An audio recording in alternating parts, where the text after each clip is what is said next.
So, Chepsa, I'm back to your questions, and you wanted to ask about Cry the Beloved Country. Now, I don't know what it is you wanted from me, so you need to be more specific. I just got Analyzing Poems and Cry the Beloved. So, this is past paper, so let's just have a look at it. So you can see we've got extract A, and we've got Stephen Khumalo asks his wife for the money. So technically you should know which money we're talking about. If you don't, then you say to yourself, I'd better go and I'd better look and see if I can find out which money. And normally down here, they will tell you a chapter. So they do tell you where it comes from. Let's just read this. How can I use it? This money was to send Absalom to St. Chad's. Absalom will never go now to St. Chad's. How can you say that? How can you say such a thing? So notice I'm trying to get the sharply. If you speak sharply, it's that. How can you say that? Now I'm going to try to get this into my voice. To be weary is to be very, very tired. So let's go back to here. How can I use it? This money was to send Absalom to St. Chad's. Absalom will never go now to St. Chad's. How can you say that? How can you say such a thing? He is in Johannesburg. When people go to Johannesburg, they do not come back. You have said it. It is said now. This money, which was saved for that purpose, will never be used for it. You have opened a door, and because you have opened it, we must go through. And Tito alone knows where we shall go. It was not I who opened it. It has a long time been open, but you would not see. We had a son. Zulus have many children, but we had only one son. He went to Johannesburg, and as you said, when people go to Johannesburg, they do not come back. They do not even write anymore. They do not go to St. Chad's to learn that knowledge without which no black man can live. They go to Johannesburg, and there they are lost, and no one hears of them at all. And this money? But she had no words for it, so he said, it is here in my hand. Now, I was saying to Mbali before the program that this thing that Alan Paton does of using a dash and not showing you the direct speech with inverted commas confuses my students. So I would really like the publishers to ask Alan Paton's family, the estate, if they could stop using the dashes and they could print it with inverted commas so that you can actually see who's speaking and where, like here, but she had no words for it, so he said. That's what he says. Here, we had a son, he said harshly. I tried to get the harshness into my voice. And then all of this is what he says. So I'm sorry if it confuses you. My students battle. I get them well. Before COVID, I would put them into groups and say, you must read the parts so that they could hear. And then they would discuss, now hang on, you mustn't be saying that. I must say that. And there would be a narrator for, like here, he said sharply, or he said. So whoever's playing Stephen Khumalo must say, you have said it, and then the narrator says he said.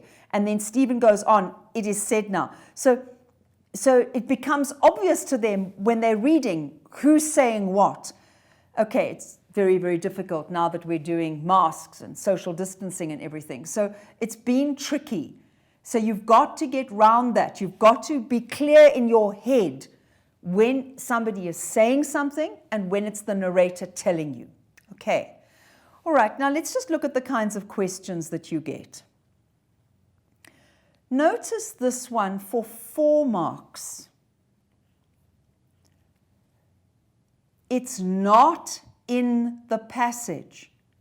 So the first thing is you are meant to study the book, you are meant to know the story, and you're meant to know the details.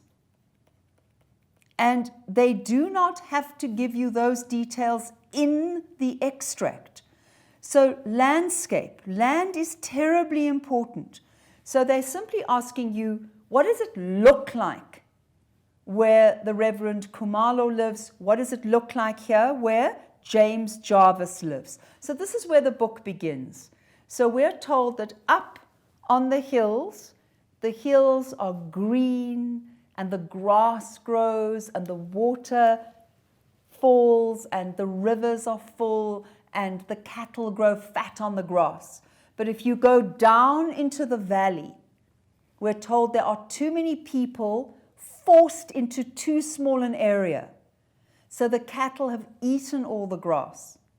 So you know from geography that when the rain comes down, if the grass isn't holding the soil, the topsoil is washed away and you can't grow things. All of that, you need to know the details. So don't think it'll all be in the extract. And that's true whether you're doing Hamlet or Othello or Macbeth or whatever. Right. Then 1.1.2, refer to these lines. Why? So this as well, you've got to know this from the book. Look at this one. This is multiple choice. Absalom goes to Johannesburg too. And you need to know the answer. And it's not in the passage. All right, but tone is. Now I'm worried that I'm running out of time. So let me just look at the other questions and I'll come back to that. We've got identify the figure of speech and explain, right? Then we've got what do these lines suggest about his beliefs, which is fairly easy. Belief in God, reliance on God, faith that God will help and will guide. That's fairly easy. Then we've got they're brothers, but they're very different. So once again, you need to know this from your study of the book. Stephen and John. So very simply, this man is compassionate. Do we understand compassionate? He cares about other people. He is sincere. Yes, he loses his temper and he sometimes does try to hurt people, but he's fundamentally a decent man. And John is ambitious. He is selfish and ambitious. Right, then look at 1.1.6. Absalom's background contributes to his actions when he's in Johannesburg, and do you agree? So what I'm going to have to do is to leave these for next time. So this one and this one and this one. I will ask Mbali to keep these questions because it is important. I want to look at tone. Whether you are home language or FAL, we need to look at tone and what comment on the tone means because it'll really help us here. So I will do those questions next week. Please send in your questions as specific as you can. If there's a particular problem in Cry of the Beloved Country, tell me what it is.